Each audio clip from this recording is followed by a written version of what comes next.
Electric potential तक पढ़ लिया था ना अपने लास्ट क्लास में। अब ये समझना बेटा क्या लिखा हुआ है, potential energy of two charge system. ध्यान लगाना बेटा। सपोज अपने पास ऐसे दो चार्जेस हैं, बातें नहीं बिल्कुल अब, Q1 और Q2 कितने डिस्टेंस पर है R। वैसे तो आपको याद रखना है कि इस सिस्टम में पोटेंशियल एनर्जी कितनी हो जाएगी, K Q1 Q2 bye R, है ना।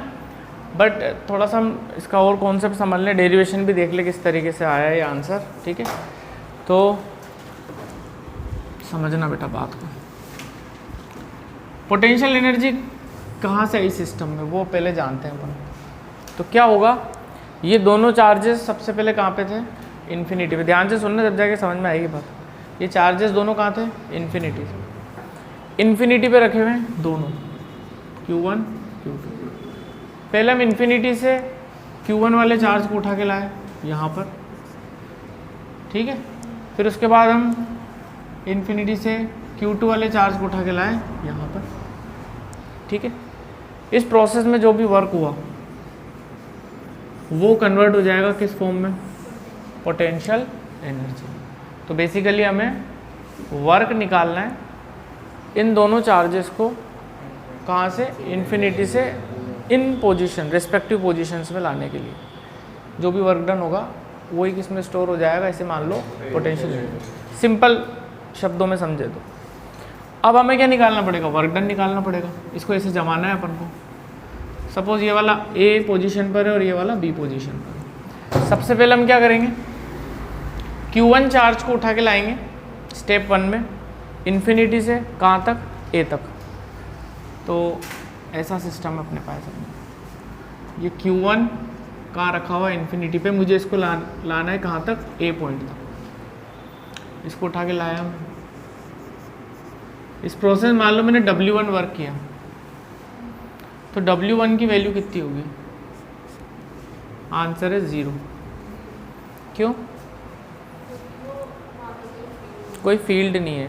अभी तो चार्ज को उठा के मैं ला रहा हूँ, वो किसी फील्ड में थोड़ी लेके आ रहा हूँ चार्ज को। पहला चार्ज जब मैं लेके आऊँगा तब तक तो कोई फील्ड है ही नहीं भाई। वर्क तो मुझे कब करना पड़ेगा, फील्ड के अंदर जब लेके आऊँगा तब करना पड़ेगा। तो पहले चार्ज को लाने में तो कोई भी वर्क नहीं हुआ क्योंकि कोई फील्ड थी ही नहीं बेसिकली। अब क्या होगा, जैसे Q1 चार्ज आपने यहाँ पे सेट कर दिया, अब इसकी इलेक्ट्रिक फील्ड बन गई, ऐसे समझो इसकी फील्ड बन गई ना। अब इसकी फील्ड बन गई और Q2 को लेके आना है मुझे, ये भी इन्फिनिटी पे रखा हुआ है। कहाँ तक लाना है, B पॉइंट तक लाना है। तो देखो अब फील्ड इसने सेट कर ली। अब मैं इसको लेके आऊँगा तो फिर अब तो इस Q2 को लाने में मुझे क्या करना पड़ेगा, वर्क करना पड़ेगा। यही बात समझ, पहले चार्ज को लाने में कोई वर्क नहीं करना पड़ा क्योंकि कोई फील्ड ही नहीं थी जिसके अंदर हम उसको लेके आ रहे थे। और जैसे हम पहले चार्ज को सेट कर देंगे यहाँ पे, तो जब दूसरे चार्ज को लेके आएंगे फर्स्ट की फील्ड में, तो फिर हमें क्या करना पड़ेगा, वर्क करना पड़ेगा। इस प्रोसेस के लिए वर्क डन कितना हो गया, W2। फिर से बनाया था, देखो स्टेप 1 में तो हमने Q1 को सेट किया A पोजीशन इन्फिनिटी से। इस प्रोसेस का वर्क डन तो 0। स्टेप 2 में क्या कर रहे हैं, अब ये सेट हो चुका है A पॉइंट पर Q1, इसने फील्ड बना ली। अब ये रहा Q2 कहाँ पर है, इन्फिनिटी पे। अब इसको उठा के लाना है मुझे कहाँ तक, B पॉइंट तक। अब इस प्रोसेस में मैंने वर्क डन कितना किया, W2। ये दूरी कितनी है, R। बोलो क्लियर है क्या। अब W2 कितना होगा, तो पोटेंशियल हमने पढ़ा हुआ है, V बराबर क्या होता है, W बाई Q होता है। Q कौन सा, जिस चार्ज को लेके आते हैं वो वाला चार्ज होता है। और V किसका होता है, जिसकी इलेक्ट्रिक फील्ड है। तो अभी V किसका होगा, Q1 का। नहीं समझे, तो W कितना हो जाएगा, V Q1 की वजह से इंटू Q2, ये WD होगा। अब इसकी वजह से यहाँ पोटेंशियल कितना होगा, KQ1 बाय R। ये तो हम जानते हैं ना, कोई भी चार्ज Q एक पॉइंट P R दूरी पे, तो पोटेंशियल कितना बना लेगा, KQ बाई R। तो Q1 चार्ज है आर दूरी पे कितना पोटेंशियल बना लेगा, के Q1 बाय आर। तो यहाँ पे रख दो के Q1 bye are sorry into Q2। ये आ गया आपका work done in bringing charge Q2 from infinity to point B. कितनी स्टेप और लगी अपन को, 2। पहली स्टेप में वर्क डन 0, दूसरी में हमारे पास आई गया total work done W1 plus W2 0 plus, और यही वर्क डन स्टोर हो जाएगा in the form of potential energy. तो U या पोटेंशियल एनर्जी कैसे भी लिख लो, 2 चार्जेस के लिए कितना होगा, के Q1 Q2 बाय आर। बताओ तुम्हें बात समझ में आई नहीं, बोलो।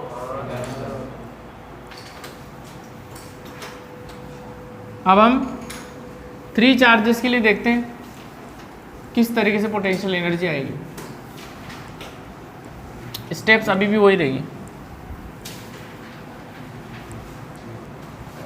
अब की बार मान लो 3 चार्जेस ऐसे हैं, Q1 Q2 और Q3। ये A पोजीशन पर है, ये B पे और ये C पे। ये इससे R1 दूरी पर है, ये दूरी R2 और ये R3। अब इस सिस्टम की कितनी पोटेंशियल एनर्जी होगी, तो 3 स्टेप्स में इसको फॉलो करना पड़ेगा अपन। देखो ये तीनों चार्ज पहले कहाँ थे, इन्फिनिटी पे। अब इन्फिनिटी से इनको उठा के लाना है और इन रेस्पेक्टिव पोजीशंस पे इनको सेट करना है अपन। Q1 को यहाँ करना है, Q2 को यहाँ करना है और Q3 को यहाँ करना है। अब इस प्रोसेस में जो भी वर्क डन लगेगा वो हमें कैलकुलेट करना है। तो बेसिकली 3 स्टेप में काम होएगा क्योंकि 3 चार्जेस हैं। तो स्टेप 1 में सबसे पहले किसको सेट करेंगे हम, Q1 को। कहाँ से, इन्फिनिटी से। ये Q1 इन्फिनिटी पे इसको सेट करना है अपन को यहाँ पे A पोजीशन। ऐसे लेके आए, वर्क डन कितना मिल गया, 0। पहले चार्ज को सेट करने में कोई वर्क नहीं लगता, ठीक है ना। अब स्टेप 2, अब A पहले से ही सेट है, Q1 पहले से ही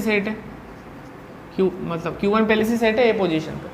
अब हम लाएंगे किसको, Q2 को। कहाँ पे, B पे।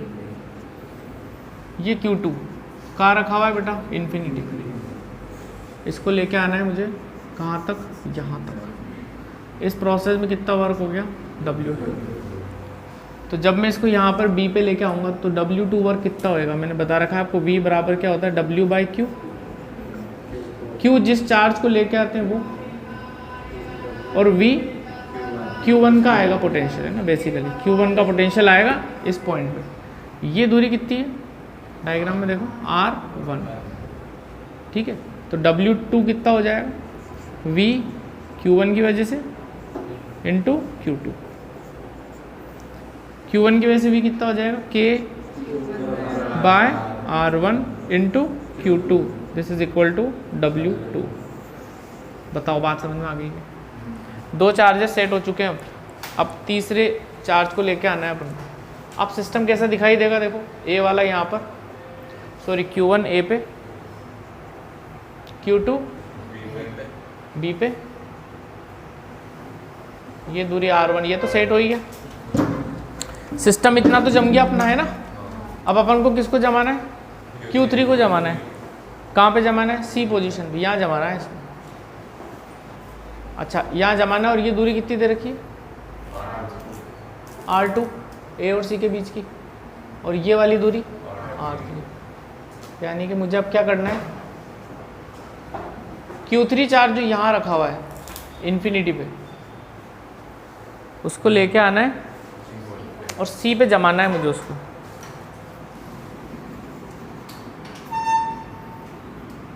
बारी बारी से एक एक चार्ज को लेके आ रहे हैं और सेट करते जा रहे हैं।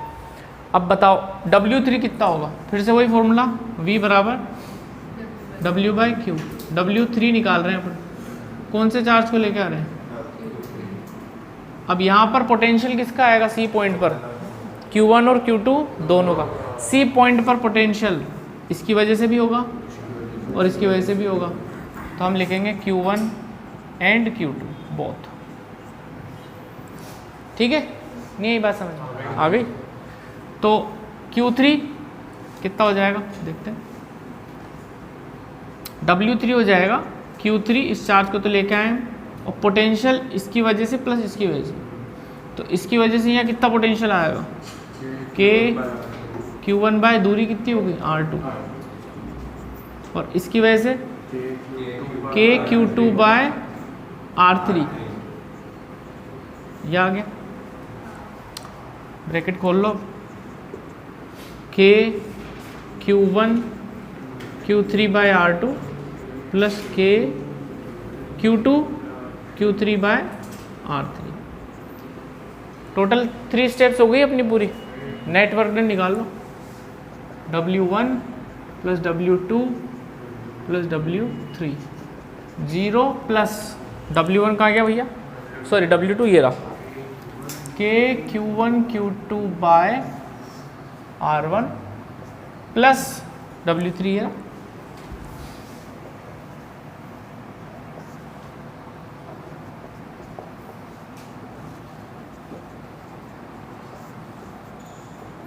और यही वर्क डन स्टोर हो जाएगा in the form of potential energy of the system. अब सुनो आपसे, ये बोर्ड में पूछा जा सकता है 3 मार्क का, इसलिए पूरा कराया मैंने आपको डेरिवेशन, ठीक है। हालांकि अपने MCQ के लिए हमें सिर्फ रिजल्ट याद रखना है ना, और रिजल्ट भी कैसे याद रखना वो भी मैं सिखा दूंगा आपको, बट ये डेरिवेशन समझ में आया क्या। और इसकी जगह अगर 4 चार्ज होते तो भी कर सकते थे अपन, हालांकि 4 वाला बहुत मुश्किल है कि पूछे, बट फिर भी अगर आ जाए तो हमें कम से कम प्रोसेस याद होनी चाहिए कि करना क्या होता है। पहले वाले चार्ज को सेट करेंगे 0 वर्क, दूसरे वाले को करेंगे, तीसरे को, चौथे को, ठीक है। और फॉर्मूला ये लगेगा V बराबर W/Q। Q जिस चार्ज को लेके आ रहे हो वो, और V जिस जगह पर लेके आ रहे हो उस जगह पर नेट पोटेंशियल बाकी चार्जेस की वजह से। अब वो 1 2 3 कितने भी हो सकते हैं, समझ में आ गई बात। तो ये क्या हो गया, पोटेंशियल एनर्जी। अब इसको पोटेंशियल एनर्जी नाम से नहीं पूछ के ऐसे भी पूछ सकते हैं कि आपको ऐसा क्वेश्चन दे देंगे कि ये अपने पास एक सिस्टम ऑफ चार्जेस है, ठीक है। ऐसे डायरेक्ट भी पूछ सकता है कि calculate the work done in assembling these charges from infinity, ठीक है। और ऐसे भी पूछ सकते हैं what is the potential energy of the system of charges as shown. दोनों में यही काम करना है अपन। आई बेटा बात समझ में, देख लो एक बार इसको, फिर इस पर क्या क्वेश्चन, इसको कैसे याद रखना वो मैं बताता हूँ अभी।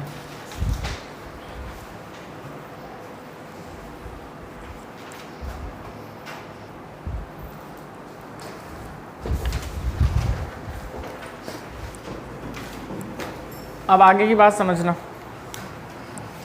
डेरिवेशन तो हो गया, पर रिजल्ट कैसे याद रखें अपन देखना। तो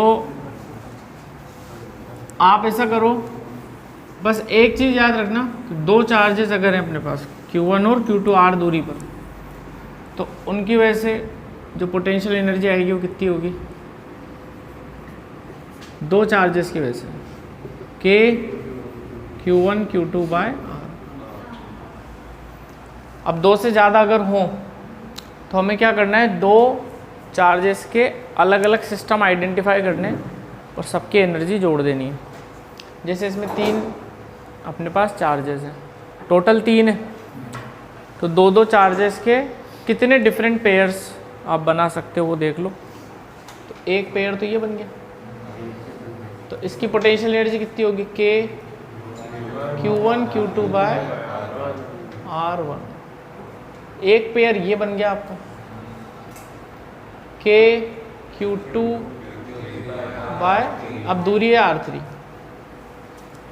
और एक पेयर ये बन गया आपका K Q1 Q3 by R2। Match करा लो, यही रिजल्ट है अपना, ठीक है।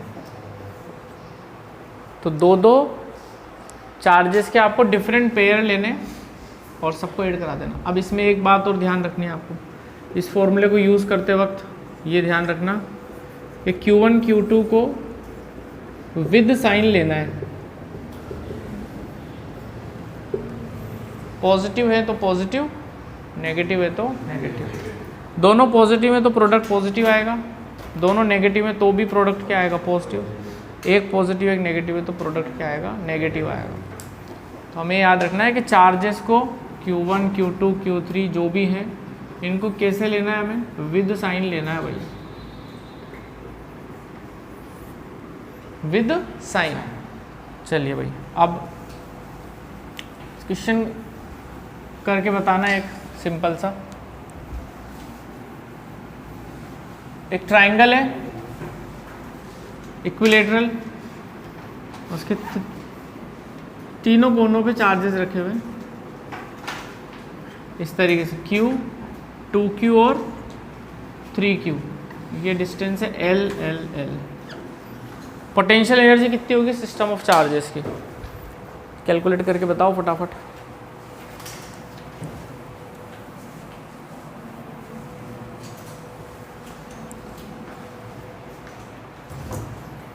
दो चार्जेस के सिस्टम आइडेंटिफाई करो, 3 सिस्टम है और डिस्टेंस तो L ही है। K, Q और L के टर्म में आंसर करो।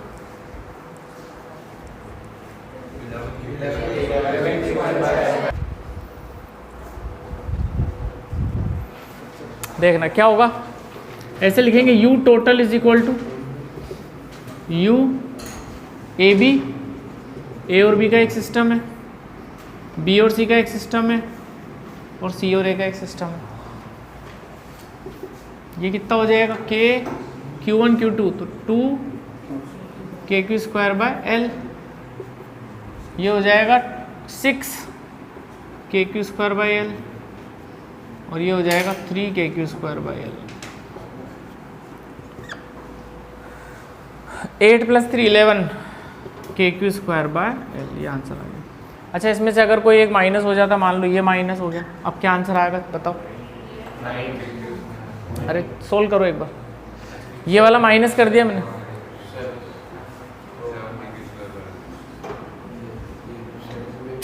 अरे यार तुम जल्दबाजी मत करो, एक बार सोल्व कर लो।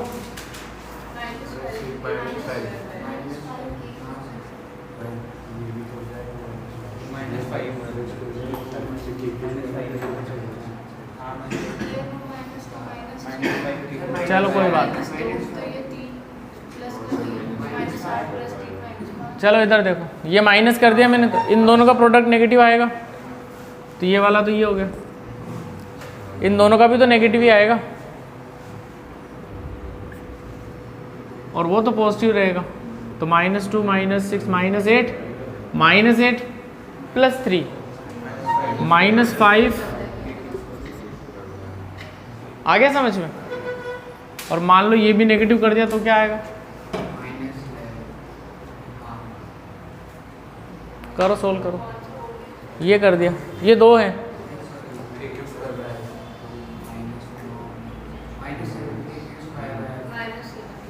चलो भाई इनका प्रोडक्ट कैसा आएगा, पॉजिटिव, तो ये तो फिर से पॉजिटिव हो गया। इन दोनों का नेगेटिव, ये ऐसा ही रहेगा, और ये दोनों का फिर से नेगेटिव, ये ऐसा हो जाएगा। 2 - 6 - 3 2 - 9 कितना हो गया, -7 KQ स्क्वायर बाय। आ गई बात समझ में, ओके। अब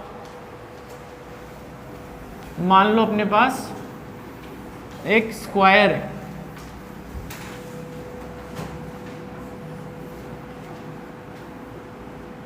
ABCD, इसके चारों कोनों पे चार्जेस है Q और ये L साइड है। इस सिस्टम की पोटेंशियल एनर्जी फाइंड आउट करने के लिए कितने अलग अलग हमें सिस्टम देखने पड़ेंगे, 6 दिखेंगे टोटल, 4 तो ये दिखाई दे रहे हैं, 1 2 3 और 4, ठीक है। तो U टोटल कितना हो जाएगा, देखो ऐसे लिख लेते हैं, UAB BC CD और DA, ये 4 तो हमें दिख ही गए। इसके अलावा हमें तो डायगोनल वाले भी देखने हैं। एक ये बन जाएगा, AC वाला एक बन गया और एक BD वाला बन गया। इन 4 का आंसर तो एक जैसा आएगा, इन 2 का एक जैसा आएगा, इनका कितना आएगा, भाई किसी एक का देख लो, के क्यू स्क्वायर बाई एल, के क्यू स्क्वायर बाई एल, और इसमें के कितने हैं, 4 हैं। इसका देख लो, ये एल है ये एल है, तो ये दूरी कितनी हो गई, √2l हो गई। तो कितना हो जाएगा, के Q1 Q2 बाय √2l, और इसमें के कितने सिस्टम है, 2, तो इंटू 2, तो 4k² स्क्वायर बाय एल, ये √2 हो जाएगा, √2 by L, k² square by L बाहर ले लो, 4 + √2 is the correct answer. Work done या यू एक ही बात। फिर से वही बात, अगर इसमें कोई एक माइनस कर दें अपन तो विद साइन ले लेना बस, ठीक है, जो भी आंसर आना होगा आ जाएगा। देख लो यहाँ तक का मामला, यहीं तक पढ़ा था शायद अपन ने।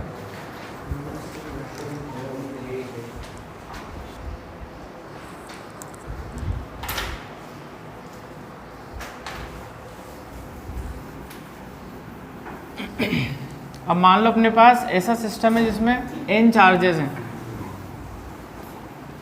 पेंटागन हो गया या हेक्सागोन या क्यूब हो गया, कुछ भी हो गया, तो उसमें टोटल पेयर बनाने का क्या फॉर्मूला है, ध्यान से सुनना। टोटल पेयर्स कितने बनेंगे, टोटल पेयर बनेंगे n × n-1/2, where n is the number of charges. जैसे अपन इसी की बात कर ले स्क्वायर की, तो इसमें 4 चार्जेस हैं, तो n की वैल्यू हो गई 4, तो कितने पेयर्स बने, 4 × 3/2 दैट इज 6, तो 1 2 3 4, तो ये 5वां और 6वां। अगर मान लो एक क्यूब पे मैंने रख दिए, क्यूब के कॉर्नर्स पे मैंने चार्जेस प्लेस कर दिए ऐसे, तो टोटल इसमें 8 कोने होते हैं, तो टोटल चार्जेस हो गए मेरे पास 8। तो टोटल पेयर सबसे पहले पता लगाने पड़ेंगे, तो n की वैल्यू हो गई 8, 8 × 8-1/2, तो टोटल 28 पेयर्स इसके अंदर होंगे, और हमें आइडेंटिफाई करना पड़ेगा 28 पेयर्स कैसे बनेंगे। तो पहले एजेस वाले देखते हैं अपन, 1 2 3 4। वैसे पता होना चाहिए कि क्यूब के अंदर 12 एजेस होती हैं, तो 12 पेयर तो एज वाले बन गए, टोटल 28 पूरे करने हैं अपन को। इसके अलावा और डिफरेंट क्या बन सकते हैं, ये फेस डायगोनल देखो आप, एक तो ये और एक ये, तो एक फेस पे 2 डायगोनल वाले पेयर बन रहे हैं, तो टोटल 6 फेस होंगे, तो 12 फेस डायगोनल वाले पेयर अपने पास बन गए। 12 और 12 हो गए 24, अब बचे 4। अंदर वाले 4 अब कौन से रह गए, बॉडी डायगोनल रह गए। अब इस कोने से लगा के ये कोना, एक टोटल 8 कोने होते हैं, एक बॉडी डायगोनल पे 2 कोने कवर हो रहे हैं, 8 पे कितने कवर होंगे, 4। नहीं समझे बात, बॉडी डायगोनल गलत बना दिया था, ये आएगा ये आएगा ये आएगा, यहाँ से यहाँ, ठीक है। तो टोटल 8 कोने होते हैं, एक बॉडी डायगोनल पे 2 कोने कवर हो रहे हैं, तो टोटल 4 लगेंगे बॉडी डायगोनल, 4 हो गए बॉडी डायगोनल, 28 हो गए पूरे। अब इनकी पोटेंशियल एनर्जी कितनी निकलेगी, 12 एज वाले, तो एज वाले तो ये हो गए, एल दूरी है, तो 12 k² square by L. Face diagonal, ये वाला डायगोनल, ये वाला, ये एल है ये एल है, तो ये √2l, इसमें के 12 हैं, 12 k² square by √2l। Body diagonal हमें पता होना चाहिए, √3l होता है क्यूब का, √3l, इसमें के कितने हैं, 4 हैं, तो 4 k² स्क्वायर बाय √3l, ये टोटल आंसर आ जाएगा। 12 पेयर एज वाले, 12 फेस डायगोनल और 4 बॉडी डायगोनल। देख लो इस क्वेश्चन को।